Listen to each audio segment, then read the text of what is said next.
Hi, I'm Saoirse Ronan and I play Jo March. Hi, I'm Timothy and I play Laurie. Hey, I'm Laura and I play Marmee. And I'm Greta, and I wrote the screenplay, and I directed this movie, and this is Notes on a Scene. Sit down, Laurie. Latin is a privilege. Please, you have to learn this. I can't afford to lose this position. Just return to the Cicero. There's a girl out there. No, there is not. Yes, Mr. Brooke, there's a girl. No, there is not.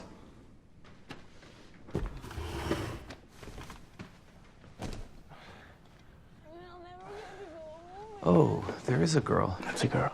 So this is in Theodore Laurence, Laurie Lawrence's house with his tutor, John Brooke, and Timothy came up with this idea that he would be standing on a chair, and it was a good idea. It was funny. We wanted the Lawrence house to be very, like, grand and masculine and not cozy. But it was actually an interesting thing because the way that we structure the movie, we start in adulthood, and that's one timeline, and childhood is another timeline.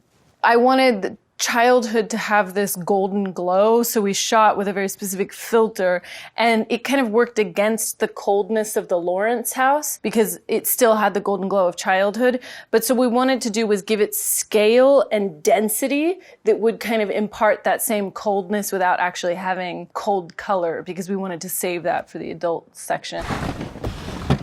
Hello there! Are you hurt? I'm Amy. Hello, Amy. I'm Laurie. I know. You brought my sister back after the dance. I would have never have sprained my ankle. I have lovely small feet, the best in the family. But I can never go home again because I'm in such trouble. Look! Mr. Davis hit me. Amy is fleeing because she's been hit by her teacher and she knows she's going to be in trouble, so she's running over to this house because she doesn't want to go home. And she's very sad. I was there when you shot that scene. Oh, yeah. And she did it like 20 times, like one after the other. It was amazing. And every single time it was hilarious.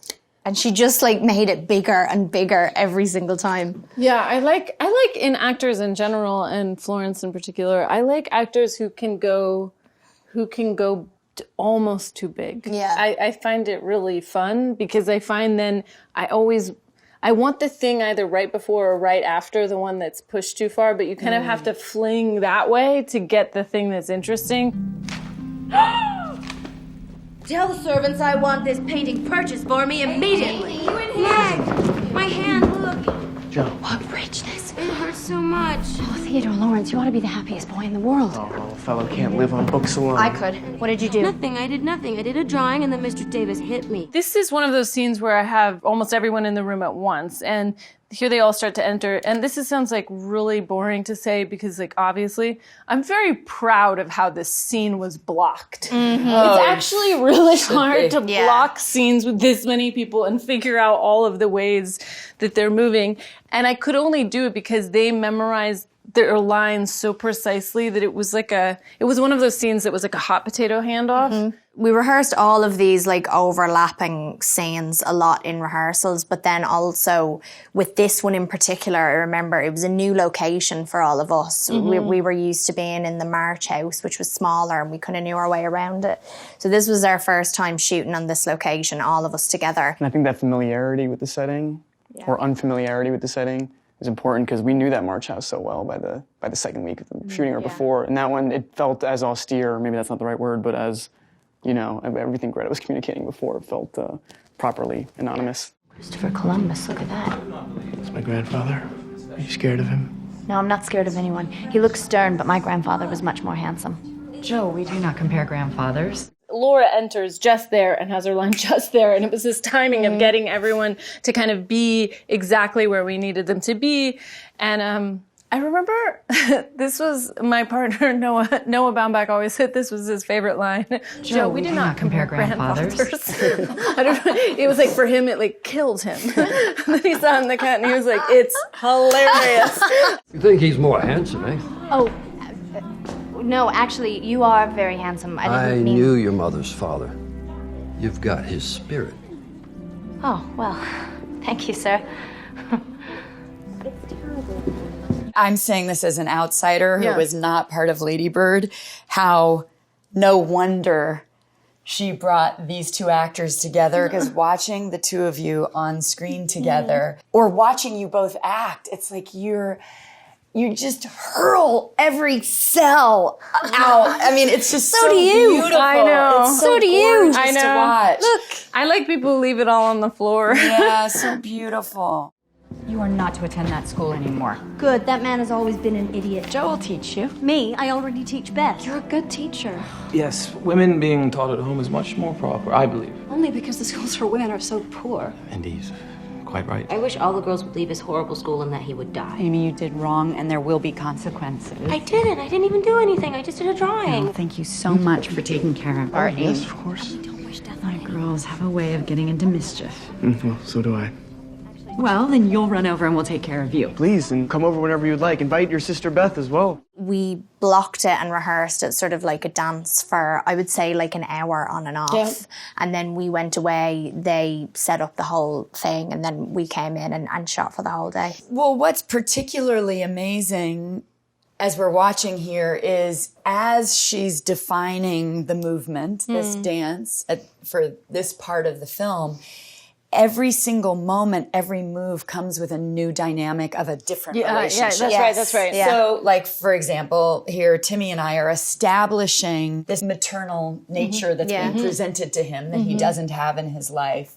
You have John Burke and Meg's sort of first flirtations. You and the girls are dealing with Amy's sort of impetuousness and her stuff. Yeah. Their dynamic. Chris, who's sort of a lovely sort of paternal figure in a way to all of us, and even me as someone who has the man who's left the home, but he's this neighbor overseeing us all. So that was an amazing thing. We were having to pay service to about 20 different dynamics. That's true. And it was this kind of like everyone's noticing a different thing. So Laurie's in love with Joe. Joe's in love with books. She's mad and annoyed at Amy.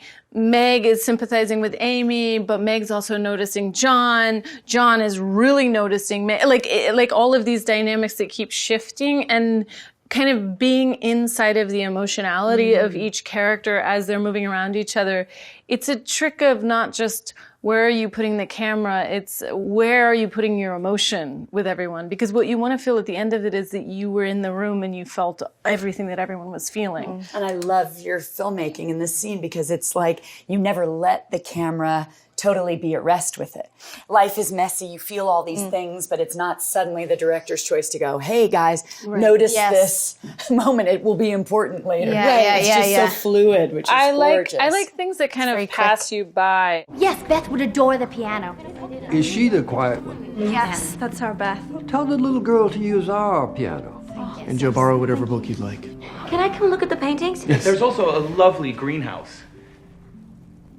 We must go, girls. Mr. Laurence, I'm going to take this. I'm going to take this one, if that's okay. Bring it back soon, I promise. Well, actually, I don't know. I'll come back for my hair. Thank you. Thank you again. Oh, Miss Meg, you forgot your glove.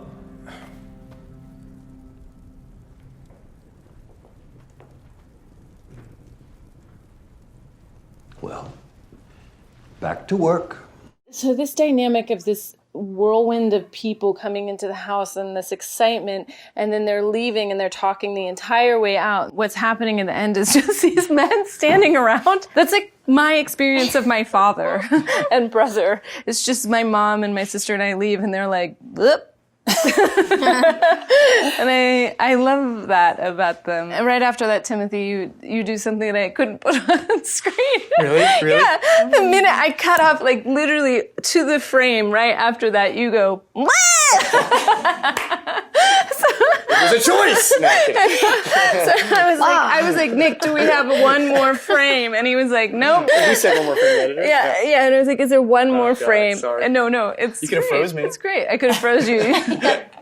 Correct me if I'm mistaken. This is the vest that's like the one I wear the most. This is the one you wear the most. We have a bunch of vests that actually Saoirse ends up wearing at different points. They end up switching vests the whole movie because they were, their androgynous other half, which is something that Jacqueline invented with the two of them. And then you would always take your jackets off because you liked your billowy sleeves. Yeah. I'm not sure why. You didn't want to be encumbered by a jacket. The costume designer, Jacqueline Dern, she's an incredible costume designer. And I don't know, I find that you work with somebody who's an excellent head of a department in movies, or I guess just in life, and then you realize like how good people can be at that job, kind of thing, and egoless. She's a very emotional costume designer. She always comes at it from an emotional angle, and I've been working with her since I was like 12. That's right. Oh, really? That's true. Yeah. She did On Atonement and Hannah.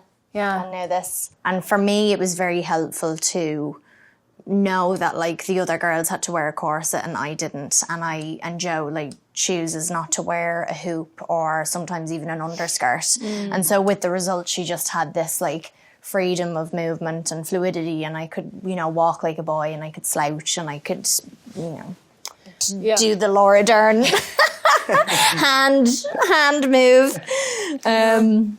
So yeah, it all helped. Colour is always something that's very important. Like everybody has their colour. Amy has her blue skirt, which is her color. Saoirse, as Jo, has this red cape, and Emma, as Meg, always has green, and they have these specific colors. And this is hyper nerdy, but this green scarf that Emma's wearing, I remember the first time Jacqueline showed it to me, and I thought, that is too bright. That feels like chartreuse. And she said, no. In the 1850s, they just figured out how to dye fabrics really outrageous colors. And we think of the past as being monochromatic because all of the photographs are sepia, but actually they were dyeing their ball gowns like bright orange or bright yellow and bright, like these really bright electric colors. And so this woven scarf, which she had made, is actually with the dye that they would have had at the time.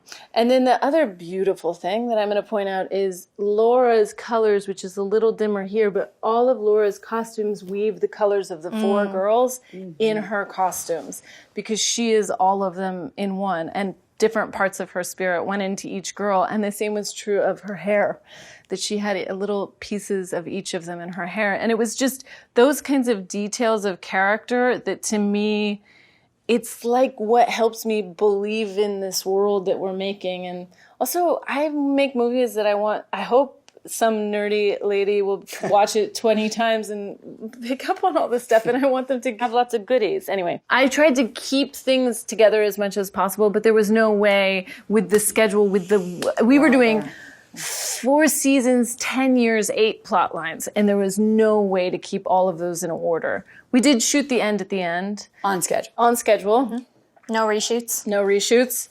But they had to keep all of these things in their mind, so they always had to know where they were, because we were flipping back and forth much more. I wish it was the 70s when we could just be like, see you in springtime. Yeah. I'm just going to go to Big Sur and work on my pottery. Wait, who inspired that? It's Richard Burton. Okay. There's like a weird... Really? Yeah, there's like He did pottery? There's a Richard Burton, Elizabeth Taylor documentary about that movie they did in Big Sur. And he's like, you just drink a jug of wine and work on your pottery. Anyway. That is you. I think we should start. I just picture like Ghost, like the scene from Ghost and Richard Burton's just... And you could just see Elizabeth Taylor like, Richard! That's where it came from. Could we do the scene Richard, from you Ghost? bastard. Okay. Well, back to work.